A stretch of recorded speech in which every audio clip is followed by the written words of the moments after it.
Rabbi shrah li sadri wa yassir li amri wahlul 'uqdatam min lisani yafqahu qawli.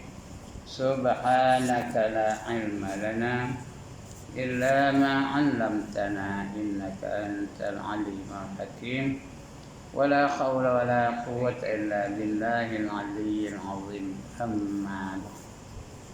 Yang dimuliakan Tuan Pengerusi dan ahli-ahli jawatan kuasa masjid, yang berbahagia tuan-tuan imam, tuan-tuan bilal, tuan-tuan guru, para alim ulama tempatan, ustaz-ustaz, ustazah-ustazah, pemimpin-pemimpin setempat, seterusnya tuan-tuan, puan-puan, hadirin hadirat, muslimin muslimat yang dirahmati Allah sekalian. Alhamdulillah, setinggi-tinggi kesyukuran kita panjat kehadirat Allah Subhanahu Wa Taala.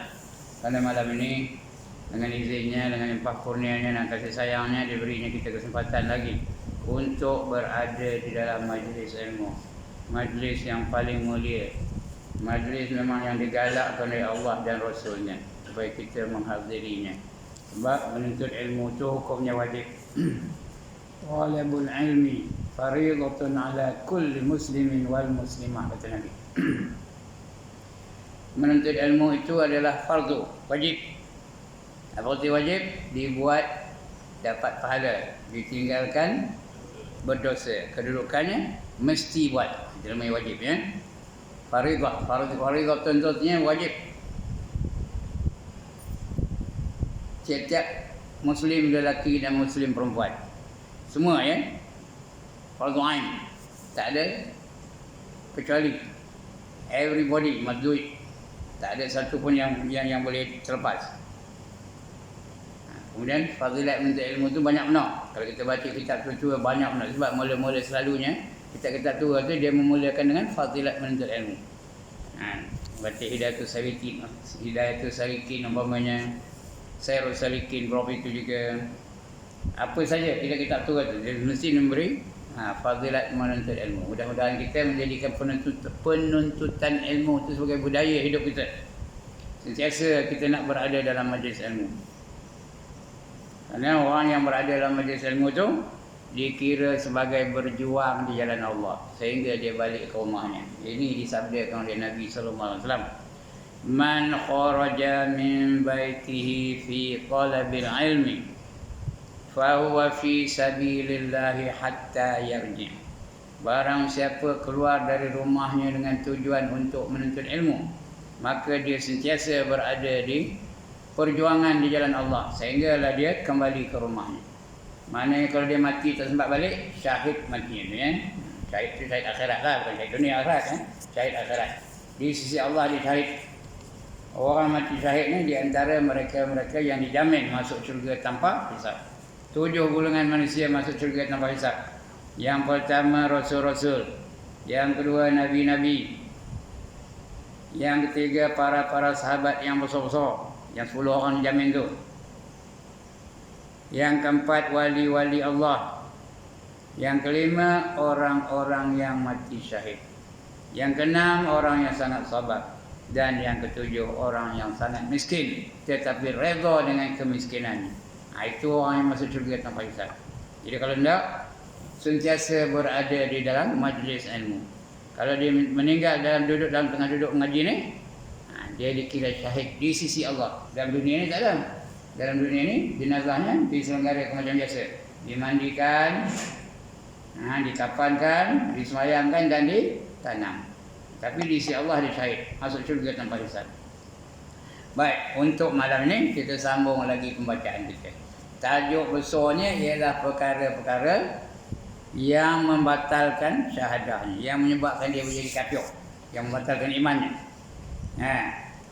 Pada kitab saya ni muka surat 343.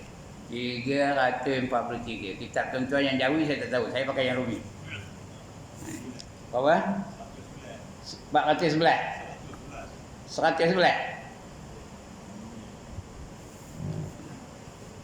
Tajuknya yang membatalkan syahadah, ya. Kita dah baca banyak ni, panjang cerita tu. Belum sudah tak habis ceritanya, ya. Belum sudah kita dah baca 3 penggal. 1, 2, 3 penggal. Amalan ni sambung lagi pada muka surat 343. Iaitu kemudian mereka memasukkan, macam mana orang tu penjajah itu menyelewengkan akidah kita. Didatangkannya undang-undang, dia kata kena undang-undang itu bagus. Cendekiawan mereka bijak pandai mereka menggubal undang-undang lalu di apa kepada kita. Kita pun terima. Bila kita terima itu boleh batal akidah. Kalau seronok menerimanya, batal akidah kan? Jadi apa dia? Di antara yang kata undang-undang itu rekaan mereka itu adalah terang. Itu dah kita baca bulan surah ya. Terang. Kemudian bila kita terima, katakan itu bagus undang-undang British. Jadi batal akidahnya. Bila batal akidah, dia tidak lagi diterima sebagai orang yang beriman. Dikira orang yang tak beriman kafir, cakap kasar ya. Dia jadi kafir. Bila kafir, mati dalam keadaan kafir, masuk neraka selama-lamanya, forever and ever and ever and ever and ever. Jadi malam ni sambung lagi. Kemudian mereka masukkan satu ilmu yang mereka namakan ilmu jiwa ke dalam otak golongan para bijak pandai kita. So dibagi nama ilmu jiwa, ilmu psikologi, ilmu jiwa kepada otak-otak bijak pandai kita ni, profesor-profesor kita yang Islam tu. Dia baginya ilmu jiwa tu ya. Dinamakan ilmu jiwa ke dalam golongan otak golongan para cerdik pandai kita, bijak pandai kita. Terutama kepada orang-orang yang bertanggungjawab dalam hal undang-undang. Orangnya dia boleh melaksanakan undang-undang dalam negara ni. Dia supaya mereka ni sama-sama dengan pihak penjajah mendakwa ataupun menekankan supaya kita menerima undang-undang yang disusun oleh mereka itu ya. Bila kita menerima je batal akidah je.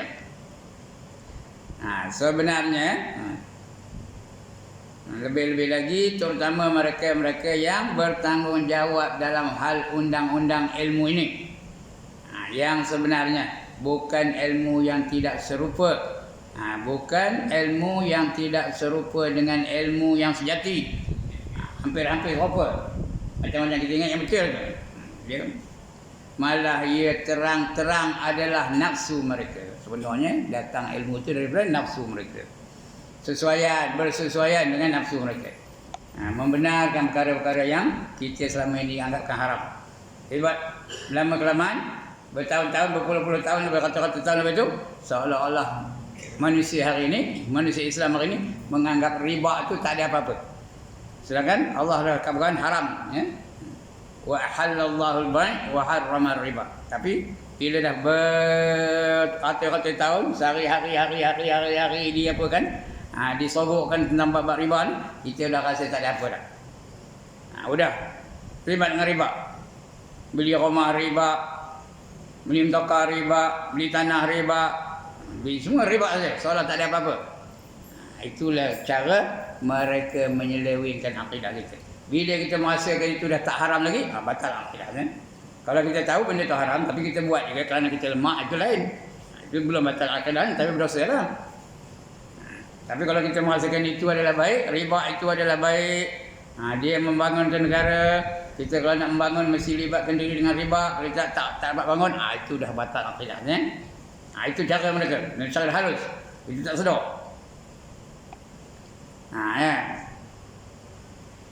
Kemudian terang-terang adalah nafsu mereka itu ya. Tiap-tiap orang ketua mereka dalam hal ini masing-masing ada pendapat yang menyalahi dan membatalkan pendapat orang yang menyalahinya. Dia membatalkan, kalau kita kata tak betul, dia batalkan pendapat kita. Pendapat dia yang betul. Mereka bijak pandai secara psikologi. Jadi bila kita terima, batal akidah kita ya. Kemudian ketika hendak kuat kuasakan hukum potong tangan umpamanya, ketika hendak kuat kuasakan hukum potong tangan itu ke atas pencuri, ketika hendak menguatkuasakan hukum potong tangan ke atas pencuri, mereka berdalih dan berhujah dengan mengatakan tiap-tiap pencuri itu berlainan keadaannya. Kamu potong pasal apa? Dia bukan shopper. Memang ya, pun dalam Islam ada betul juga. Bukan terus potong aja. Kena cek dulu. Dia kata ni, mereka tu mencuri tu pasal. Potong tangan tu zalim. Ada tak ayat Quran suruh potong tangan? Ada. As-sariqu was-sariqah faqta'u aydiyahuma. Kata Allah, ya. Si pencuri lelaki dan si pencuri perempuan, hendaklah kamu potong tangan kedua-dua mereka, ya. Sama dia lelaki atau perempuan. Tapi dia menghujang mengatakan itu adalah zalim. Dari undang-undang Islam zalim sehingga dia menolak perundangan Islam. Kita pun terima juga. Dia tak apa. Jadi batal akidah kita, ya. Walaupun kita semayang, walaupun kita puasa Ramadan, walaupun kita berzakat, walaupun kita naik haji dan sebagainya, batal akidah. Batal akidah habis. Segala ibadah kita tu jadi macam habuk je. Tak ada apa faedah bagi kita, ya. Ke atas pencuri mereka berdalih dan berhujah dengan mengatakan tiap-tiap pencuri itu berlainan keadaannya dan keadaan ini bertambah buruk lagi. Tambah masa PKP ni payah nak mencari rezeki. Masa itu boleh mencuri doyan, boleh mencuri apa? Boleh mencuri kelapa sawit, boleh mencuri dokong dan sebagainya. Boleh mencuri. Dah terdesak, ya. Dah tak ada jalan lain dah. Padahal banyak jalan lain, ya. Dan keadaan ini bertambah buruk lagi manakala pencuri itu boleh bercakap, boleh berdalih berarti, ya. Boleh bercakap, boleh memberi alasan, boleh berhujah, boleh bercakap, dan boleh memberi dalih, ya. Ada berhujah dengan mengatakan boleh bertambah buruk lagi manakala pencuri itu boleh bercakap dan boleh berdalih. Peguamnya, ada peguam itu. Peguam tu berhujah untuk dia. Peguam tu yang cara-cara pula yang boleh bercakap lagu tu. Peguamnya pula berada di tempat yang menyebabkan ia sendiri masuk neraka. Peguam tu boleh berhujah walaupun dia terang-terang tu jalan ke neraka tu. Kerana peguamnya yakin dengan kesalahan itu, ia tidak cuba menafikannya tetapi berusaha meringankan kesalahan itu. Dia bukan cuba menafikan, meringankan kesalahan itu. Tak apa, kecil je, benda curi itu murah je, macam dalil dia. Walaupun ia tidak cuba menafikannya tetapi berusaha meringankannya. Jadi orang mau ringan-ringan kesalahan pencuri itu, pencurian itu kesalahan besar tu. Tapi dia ringan-ringankannya. Dia rasa tak ada apa-apa, dia berhujah tak ada apa-apa. Kita pun termakan dengan hujah dia. Maka kita pun menerima dia. Itu benda tu ringan aja. Benda kecil aja. Small matter. Ada berkata small matter. Itu kita, ya. Dia ringan-ringankannya. Walaupun ia tidak cuba menafikannya tetapi berusaha meringankan kesalahan itu dengan kajian tentang jiwa. Dia pakai ilmu jiwa, pakai psikologi, dengan kajian tentang jiwa orang yang mencuri dan suasana sekitarnya. Saya pernah berbincang, saya ni bukan Haji Ibrahim, saya ni penulis kitab ini, ya. Saya ni pernah berbincang dengan beberapa orang bijak pandai mereka.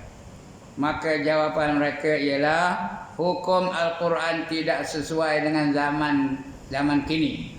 Quran tu dah tak sesuai lagi dah. Zaman Nabi itu dah zaman apa? Udah zaman moden, udah zaman IT, udah zaman teknologi. Mana sesuai itu? You are already out of date. Tahu out of date, ketinggalan zaman. Tak boleh pakai lagi dah. Al-Quran tu zaman itu boleh, zaman ini tak boleh dah. Itu hujah dia. Maka jawapan mereka ialah hukum Al-Quran tidak sesuai dengan zaman kini. Orang bersarah diibaratkan seperti pesakit yang mesti dirawati. Mencuri itu ada sebab. Kita rawati supaya dia tak mencuri lagi. Bagi dia ubat-ubatnya. Bagi dia program-program yang boleh menghilangkan dia daripada jadi pencuri. Itu dia suruh buat rawatan. Jangan dihukum. Macam orang isap dadah dia. Bagi rawatan. Buat dia pusat-pusat pemulihan dadah. Tapi tidak dikidap. Bertambah banyak dia kumpulan orang yang menagih dadah. Pencuri pun begitu juga. Kalau kita tak hukum dia dengan pencuri, tak ada dihukum pencuri, maka dia dia dapat apa? Akan bertambah pencurian lagi. Dia masuk dalam penjara dengan geng-gengnya. Asalnya dia mencuri pisang je. Begitu masuk dalam penjara tu, jumpa pula dengan pencuri apa? Dengan pencuri kereta. Tidak akan kereta tak ada alam, tidak akan ada penggera kereta tu, tidak akan tahu tuan tu. Senang je. Kamu nak belajar, ya kau ajar. Dia pun ajar. Dah. Asalnya dia pandai mencuri pisang ni, betul dah pandai mencuri tokar pula. Betul jumpa lagi dengan orang lain. Jumpa, rupanya orang tu apa? Pandai muka. Tahu muka? Dia muka orang rumah tu, sebab tidur, tak jaga-jaga. Kamu gajah ni terkenal muka tu, zaman dulu tu. Boleh nurun ke orang di rumah tu, pergi tanah pun ada. Ya ke dah, sabuai dah, saya kutai kamu gajah ni. Dia pandai ilmu muka. Kamu ngapa masuk dia ni? Aku muka orang dulu ni. Aku ilmu muka, tidak kejaga orang tu, senang je. Kamu nak belajar? Ya kau ajar, dia pun ngajar. Jam tu muka tu. Nyak ni song mata kaji semalam agak ni lah. Jangan belajar jangan ikut belajar. Maka dia pun dah jadi pakar puka pula. Begitulah seterusnya. Dia jumpa seorang belajar, jumpa seorang belajar. Bila dia keluar dari penjara, dia berhenti mencuri ke atau bertambah mahir dalam bidang pencurian? Bertambah mahir lah. Bukan saja boleh mencuri pisang, boleh mencuri doyan. Jumpa seorang mencuri doyan. Kenapa kamu mencuri doyan? Kenapa kamu masuk penjara? Aku mencuri doyan. Tidak, gelap je mana mencuri doyan yang gelap. Senang je. Kamu nak belajar, ya kau ajar. Kamu cari guni. Betul? Ikat guni tu keliling kasut tu. Kasut kamu tu, mampu dalam guni tu. Aku tu jalan. Jalan jangan angkat kaki, kamu relay aja. Bila lekat kaki yang muncul, jangan buat ni tau. Cerita aja. Bila lekat doyan pada kaki kamu, itu ada tu. Ya? Dia pun dah dapat. Jangan buat ni tau. Jangan Ustaz Ibrahim ajar jangan ya. Itu contoh dah jadi pakar mencuri doyan pula. Bagi dan seterusnya. Itu kata pendapat dia ya. Orang bersalah diibaratkan seperti pesakit. Orang sakit dadah tu pesakit. Orang mencuri tu pesakit. Orang merampok tu pesakit. Sakit jiwa. Kita kena ubati mereka. Mesti dirawati kan ya. Bahkan bukan diseksa. Apakah mereka tidak ingat kepada firman Allah dalam Quran ya? Apa Allah sebut dalam Quran? Dalam hari ini apa kata Allah? Jazaa'an bima kasaba nakalam min Allah. Nakalam tu nakalam min Allah. Bukan nakalam min Allah. Jazaa'an bima kasaba nakalam min Allah. Nakalam tu artinya pencegahan dari Allah Taala. Bila kita hukum dia, tercegah. Coba kalau potong tangan. Mencuri dia potong tangan. Macam bila dia keluar tangan dah potong. Boleh mencuri lagi. Mencuri lagi. Mula-mula potong tangan kanan. Mencuri lagi, potong pula kaki kiri. Tak serik-serik, mencuri lagi, potong pula tangan kiri. Tak serik-serik, potong pula kaki kiri. Kalau dah empat anggota itu dipotong, boleh ke mencuri lagi lepas tu? Kalau mencuri juga dia melampau. Tapi kalau masuk penjara apa tadi? Dalam penjara itu jumpa geng yang pakar ini. Udah banyak kepakaran dia ada. Banyak kemahiran dia ada kan. Itu dah beza ya. Sebab nakalam min Allah artinya pencegahan dari Allah Taala. Allah menciptakan segala makhluk. Semua ni ciptaan Allah. Kita ciptaan Allah. Langit dan bumi ni ciptaan Allah SWT. Allah dah kata dalam Quran, Allahul ladzi khalaqas samawati wal arda ma bainahuma. Allah dialah yang menjadikan langit dan bumi dan barang yang di antara keduanya. Allah yang menjadikannya. Allah tahulah. Allah dah kata dalam Quran. Ya, kalau dia mencuri, potong tangannya. Itu sebagai nakalan, sebagai pencegahan. Kalau kita tak potong tangan, dia tak ada pencegahan. Makin lama makin mahir, makin lama makin bijak, makin lama makin pakar, makin lama makin handal. Jadi maknanya pencurian tu tak habis-habis ya. Tak mau habis-habis, tak hapus-hapus. Macamlah kita nak buang pokok buah beracun. Asal keluar buah tu beracun. Kita pun kutip buah beracun tu campak. Itu berbuah lagi beracun juga, kutip lagi campak.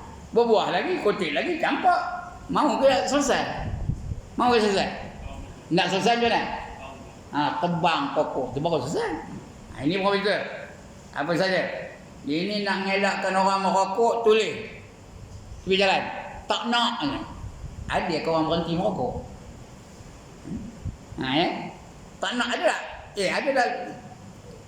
Poster-poster tepi jalan tu tak nak ada tak? Tapi ada orang berhenti merokok tak? Bertambah ramai lagi. Pasal? Dia anggap tu sebagai satu penyakit. Dia ubat penyakit tu.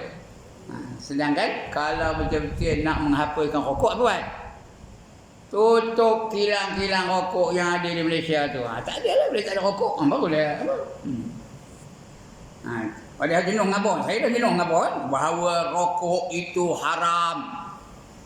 Siapa nak bangkang, lepas ni tanya. Pasal apa haram? Jenuh ngabon tapi nehi je. Lepas saya dah lah.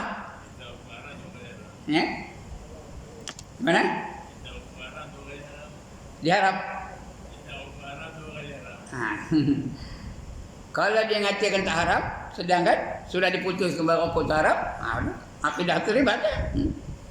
Sudah diputuskan bahawa rokok tak haram. Ulama-ulama semua dah memutuskan bahawa rokok tak haram. Tiba-tiba dia menentang. Apa sebab? Boleh terjejas akidahnya. Jadi benda yang haram kita kata tak haram, mengubah hukumnya. Batal akidah. Baik, Allah menciptakan segala makhluk. Dia lebih mengetahui dengan hal makhluk. Dia lebih tahu. Kerana dia mengetahui segala-galanya. Sifatnya ilmu. Sifat Allah itu ilmu. Apa yang Allah tak tahu, semua Allah tahu. Berbanding dengan kita. Kita ni ada ilmu tu sikit aja, tak banyak. Wa ma utitum minal ilmi illa qalila, kata Allah. Dan tidak aku bagi kamu tu ilmu tentang roh dan tentang lain-lain tu, melainkan hanya sedikit. Sikit no sekomik ilmu kita. Ibarat ilmu Allah tu, seorang mencecahkan jarum dalam satu lautan, samudra luas, tarik jarum tu kata, mana air yang lekat pada jarum tu, itulah ilmu yang Allah izinkan untuk semua manusia. Profesor-profesor ilmu itu juga, cendekiawan ilmu itu juga, tok guru ilmu itu juga, berkongsi air yang lekat pada jarum. Sedangkan yang tinggal di lautan itu ialah ilmu Allah Subhanahu wa ta'ala. Itu bezanya antara ilmu kita dengan ilmu Allah. Allah semua tahu. Kita setakat mana yang diizinkan oleh Allah baru tahu. Dan tak tahu. Itu beza. Jadi tak payah hack. Tak payah hack walaupun dia profesor, walaupun dia cendekiawan, walaupun dia dapat PhD apa-apa, doktor ini, tak dibanding dengan ilmu Allah sikit benar ya. Jadi itu. Jadi Allah dia tahu macam mana nak, dia yang menjadikan makhluk, dia tahu dah macam mana nak mengubat makhluk tu. Dia menciptakan segala makhluk dan dia lebih mengetahui dengan hal makhluk itu. Dia tahu. Dia maha mulia, lagi maha bijaksana. Dia menetapkan balasan, balasan siksa kepada orang-orang yang mencuri. Dengan nas yang qut'i. Apa itu qut'i? Nas yang putus. Putus, tak boleh di apa lagi? Tak boleh di apa lagi? Qut'i itu putih tau. Tak boleh di bangkang-bangkang lagi. Karena ini dah tetap dari Allah SWT. Yang qut'i lagi sahih. Sarih itu terang. Bukan sahih ya, sarih. Sarih itu bukan terus sarih tau. Sarih itu ni terang, nyata. Kenapa manusia tidak mengamalkannya? Pasal apa kita tak ikut perintah Allah? Itu apa nak jawab dengan Allah? Pasal apa kita tak ikut perintah Allah, sedangkan Islam itu Allah dah jadikan sempurna. Esok apa nak jawab dengan Allah? Allah dah sempurnakan Islam. Kamu buat ini akibatnya. Kamu buat ini hukumnya. Dia ada jinayah nama hukum tu. Kamu mencuri ini hukumnya, kamu zina ini hukumnya. Macam-macam ada hukumnya. Kamu minum arak ini hukumnya. Itu ada hukum hudud, hukum qisas, hukum ta'zir. Allah dah jadi hukum-hukum itu. Dan begitu juga yang lain-lain tu. Semuanya sudah sempurna. Allah dah sempurnakan Islam itu. Nanti di akhirat besok, apa nak jawab? Sedangkan semua ada dalam Islam. Tak ada satu yang tertinggal dalam Islam. Apa yang tak ada, cakap apa? Ibadah ada, akhlak ada, akidah ada,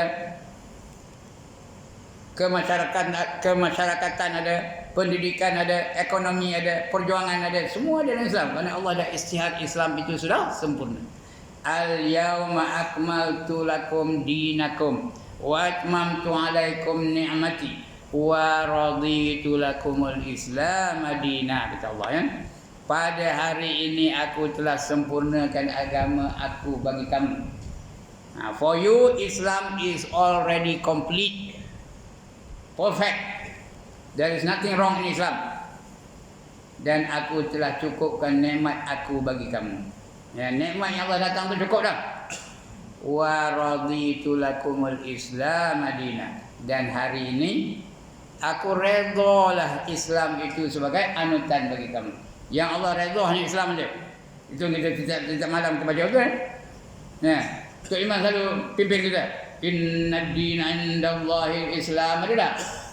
Inna ad-dina 'indallahi al-Islam. Dia tuan Isa setiap malam wirid dia. Sesungguhnya agama yang di sisi Allah hanyalah Islam. Tak terima Tuhan kalau lain daripada Islam. Esok di hadapan Allah apa tak nak jawab. Pasal apa kamu terima riba? Pasal apa kamu terima pergaulan bebas antara lelaki dan perempuan? Pasal apa kamu terima hiburan yang bukan daripada Islam? Sedangkan Islam meliputi segenap aspek kehidupan. Itu yang diajar oleh Rasulullah ya. Dia ajar kita hidup yang lengkap, yang sempurna dalam Islam. Daripada sekecil-kecil perbuatan sampai sebesar-besar perkara ada terkandung dalam ajaran Islam. Nanti dia harap masuk, kita tak boleh nak jawab. Pasal apa kita nak ikut? Pasal apa kita tak nak amalkan? Gitu seterusnya. Nah, jadi permasalahan di sisi kita ialah orang-orang Islam. Di sisi kita orang Islam ialah dasar akidah dan dasar iman. Kerana akidah kita tak begitu mantap, tak begitu kuat. Itu iman kita. Iman kita hanya iman ikut-ikut je. Iman pak turut. Iman taklid baru. Belum sampai kepada iman ilmu lagi. Pada ilmu pun belum selamat lagi. Iman ayat belum lagi selamat lagi. Tidak akan selamat. Paling komannya iman hak. Itu paling ambil. Iman tu ada 5. Ada 5 peringkat. Yang pertama namanya iman taklid. Iman ngeko-ngeko. Iman pak turut. Orang kata Allah tu adil, kata adil lah. Iaitu bahaya juga kan? Masih bahaya lagi. Boleh jadi tak sah pun kan? Yang kedua iman ilmu. Ilmu dah ada. Iman dia sah tapi tak terasa. Dia hanya tahu di kepala aja, di otak aja dia tahu. Tapi tak terasa di hati. Masih bahaya lagi. Orang yang iman ilmu tu masih tunduk kepada tipu daya syaitan dan hawa nafsu ya. Jadi bahaya. Tahu tapi tak terasa. Yang ketiga barulah selamat ya. Iaitu iman ayan namanya. Iman ayan tu dia betul-betul tahu. Dia tak mengerjakan segala yang dia larang dan tidak meninggalkan segala yang disuruh. Itu iman ayan. Tapi lambat masuk syurga ni. Dia tak masuk neraka tapi lambat masuk syurga. Kerana dia banyak memiliki harta-harta dalam dunia ni yang perlu dihisap. Tadi tu Imam kata summa latus'alunna yawma idzin 'anil na'im. Kemudian kamu akan ditanya tentang segala nikmat yang kamu terima dalam dunia. Everything that you have will be accounted for. Nothing is going to be left out. Jadi lambat sikit masuk syurga. Tak apalah, lambat pun lambatlah, asalkan jangan masuk neraka. Itu 5 ayat. Paling komannya tak dapat masuk neraka ataupun tak boleh tak dicampak dalam neraka, mesti ada iman ayat. Yang keempat ini yang paling bagus. Iaitu iman hak. Iman hak ni iman para sahabat. Iman wali-wali Allah. Itu bukan saja mereka mengerjakan yang disuruh, mereka buat yang tak disuruh membuat juga. Yang sunat-sunat dibuat mereka. Dan bukan saja mereka meninggalkan yang haram, mereka juga meninggalkan yang makruh-makruh. Iaitu iman para sahabat, iman wali-wali Allah dan sebagainya. Orang jenis inilah masuk syurga tanpa hisab. Dan yang kelima iman haqiqah. Iman haqiqah ni iman rasul-rasul, bukan iman kita ya. Iman rasul-rasul. Ada rasul kan? Ada rasul? Enggak kan? Syekh. Iman rasul ada enggak? Tak ada ya. Rasul tak ada. Rasul yang terakhir ialah Nabi Muhammad sallallahu alaihi wasallam. Kalau ada lah bulan depan ada orang dari kampung tu, teman semalam dilantik jadi rasul, apa tindakan tuan? Apa? Halau balik kamu tak nak dengar ni. Kerana tidak ada Rasul selepas Nabi Muhammad SAW. Cuma kalau ada orang mengaku jadi Nabi Isa, itu KIV dulu. Bukan Nabi Isa, Nabi Isa. KIV dulu. Tapi kalau tanpa yang cakap bunyi slang orang Palu Bomban jawapannya, boleh percaya ke? Boleh percaya ke? Teman ni Nabi Isa, boleh percaya ke? Jangan percaya, itu KIV suruh keep in view dulu. Kerana Nabi Isa nanti akan turun dari langit. Sekarang ni dia berada di langit yang kedua. Dia akan turun dari langit. Dan akan membunuh Dajjal. Dan akan membunuh segala babi-babi. Dan akan mematahkan salib-salib. Itu mungkin berlaku. Tapi tengok siapa. Keturunannya siapa. Itu akhir zaman ya. Ini pun begitu juga. Kena beriman dengan Allah. Itu iman haqiqah nama. Ingat dia macam tingkat iman tu. Pertama iman taklid. Apa ni? Pertama iman taklid. TAQLID. Taklid. Taqaf lam yadal. Taklid. Kedua iman ilmu. Ketiga iman ayan. Ain ya alif nun. Iman ayan. Ketiga iman ayan. Yang keempat iman haq. HAQ. Haqaf. Haq. Yang kelima iman haqiqah. Sebab itu haqiqah, bukan aqiqah. Aqiqah tu ni boleh lembu. Ini haqiqah. Itu iman. Itu iman Rasul-Rasul dan Nabi-Nabi ya. Yang paling bagus iman haqiqah lah. Tapi untuk tahap kita ni dapat iman hak tu sebagus dah ya. Iman Abu Bakar As-Siddiq, iman Umar bin Khattab dan sebagainya. Itu iman. Baik, ini pertanyaan ya. Maka orang yang mengaku Muslim tetapi mengingkari hukum potong tangan pencuri, kita tanya mereka. Orang yang mengaku dia Muslim tapi menentang, mana boleh potong tangan? Zalim. Kita bukan orang zalim. Islam tu agama yang apa? Agama yang kasih sayang. Jangan potong tangan. Kita tanya pula dia, apakah engkau beriman kepada Allah? Yang nyuruh potong tangan siapa? Allah. Allah yang nyuruh. Kenapa kamu ingkar dengan perintah Allah? Kemudian tanya lagi, adakah engkau beriman bahawa Allah pencipta makhluk ini? Beriman tak bahawa Allah yang menciptanya? Jadi kalau Allah yang menciptanya, Allah lebih tahu keadaan makhluk. Kalau macam dari mentokok yang tahu tentang keadaan mentokok itu siapa? Kilangnya lah. Kalau proton tu kilang proton yang tahu. Sebab sebelum kita beli mentokok tu, kalau yang baru dah dibaginya apa? Dibaginya katalog. Ada tak? Dibaginya raja. Di sini bubuh air, di sini bubuh minyak hitam, di sini bubuh minyak petrol, di sini bubuh minyak brek. Ada tak katalognya? Jadi kena ikut itulah. Begitulah Allah. Allah mencipta satu tu, Allah yang lebih tahu keadaan ciptaannya. Ya. Kalau kamu yakin, kalau mereka menjawab ya, kita tanya lagi. Kita tanya pula, adakah engkau beriman bahawa Allah mengetahui sesuatu yang telah lepas dan sesuatu yang akan datang? Allah tahu tak riwayat hidup kita dulu-dulu? Tahu tak keadaan yang dulu-dulu dan akan datang? Allah tahu tak apa yang berlaku pada kita? Kita menjadi ahli syurga ke ahli neraka? Allah tahu tak? Semua Allah tahu ya. Kalau dah yakin itu, mengapa tak nak ikut perintah Allah? Itu jawabnya. Adakah engkau beriman bahawa Allah lebih mengetahui hal makhluknya, lebih daripada makhluk mengetahui hal dirinya sendiri? Allah tahu tentang diri saya lebih daripada saya tahu tentang diri saya. Allah tahu tentang diri tuan-tuan dan perempuan lebih daripada tuan-tuan dan perempuan itu tahu diri tuan-tuan dan perempuan masing-masing. Allah lebih tahu. Kita yang belakang sudah banyak lupa ya dah. Yang ingat kan, makin budak tu ingat kan. Umur 2 tahun 3 tahun ingat kan. Tapi Allah tahu tak? Allah tahu. Yang akan datang kita tahu. Apa berlaku lepas ini tahu? Tak tahu. Lepas ini nak makan apa? Siapa tahu? Dia dah rancang dah rumah tak di bulan koyak. Tapi balik tak ada balik. Jatuh masuk hospital. Langsung tak makan bulan koyak. Makan bulan di hospital saja. Itu kita tak tahu. Tapi Allah tahu tak? Allah dah tahu. Allah dah tahu yang dulu, Allah dah tahu yang sekarang, Allah dah tahu yang akan depan. Semua Allah tahu. Jadi kalau Allah lebih tahu, kenapa kita tak ikut Allah?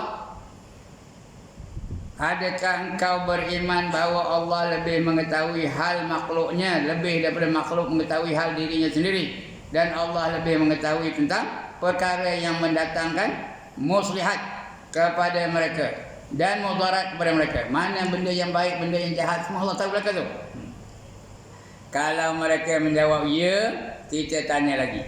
Kita tanya pula lagi. Adakah engkau beriman bahawa Allah mengutuskan Nabi Muhammad sallallahu alaihi wasallam dengan membawa agama dan petunjuk yang sebenarnya, menurunkan Al-Quran sebagai pedoman dalam urusan agama dan dunia mereka. Allah datangkan ya, ayat Quran, datangnya Rasul, datangnya Quran untuk menentukan apa saja hukum yang perlu kita ikuti ya. Kalau mereka menjawab ya, maka kita tanya lagi. Adakah engkau beriman kepada ayat as-sariqu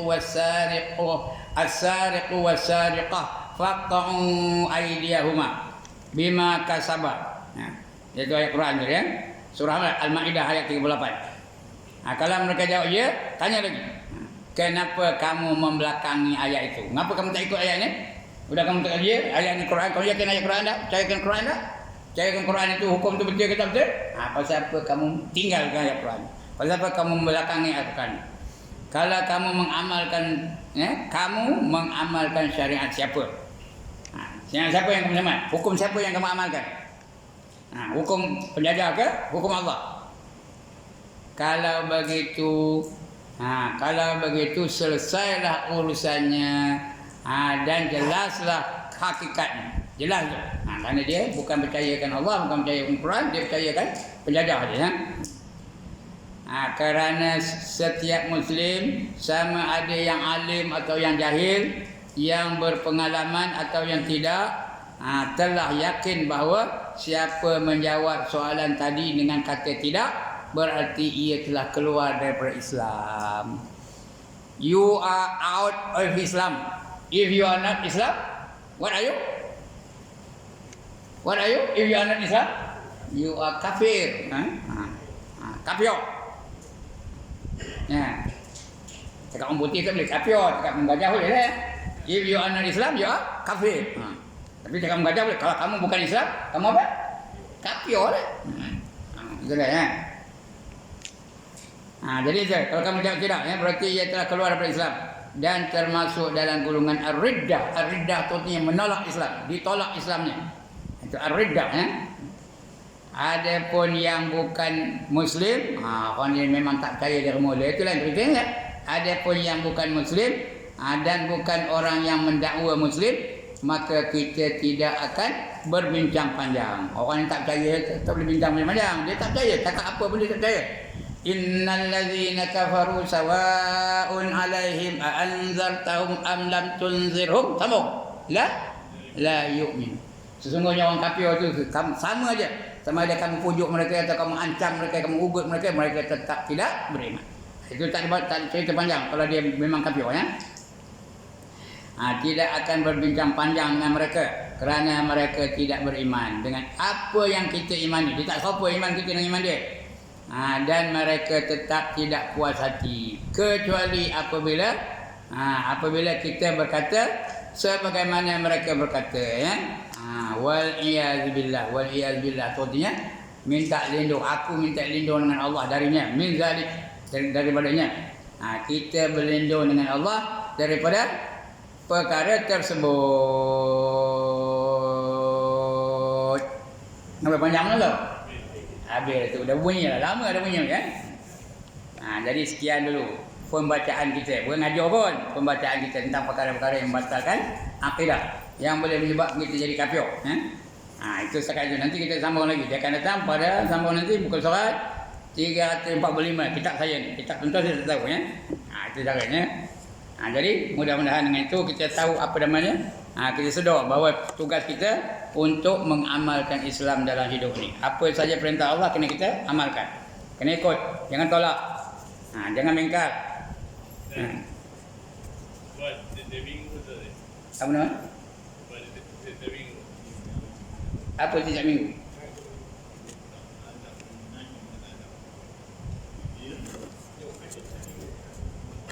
Ustaz lain tak payah ngajak? Teman aja. Soalan tu yang ada ada? Banyak betul.